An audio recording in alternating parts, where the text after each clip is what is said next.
5 سال پیش یا 10 سال پیش زندگی دیگر خیلی بود. 20 سال پیش عموما دیگر خیلی بود. طلبات دیگر خیلی بود. آدم‌ها دیگر خیلی بودن. مثلا در مثال تکنیک میبرم. مثال 5 سال پیش تلفنی ما وای نمی‌کرد. مثلا خیلی که امروز امکانیت‌های داره این چیزا نداشت. 5 سال پیش دیگر بود. اما همه چیز روز از روز عوض شد.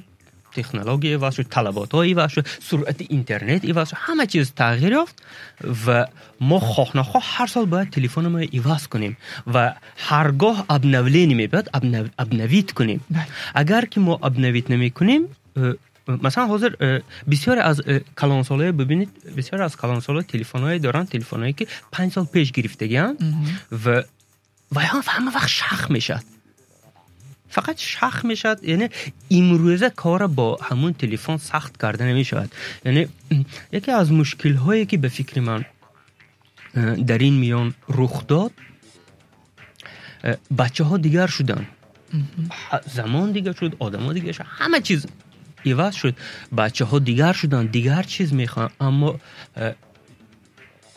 نفرایی که این بچه ها چیز میگن وای ها همون خیلی که یعنی امروز موافق شاید من نمیخوام یادم کسی خفه کنم، اما بله. فکر میکنم اینها ابنویت نشدن.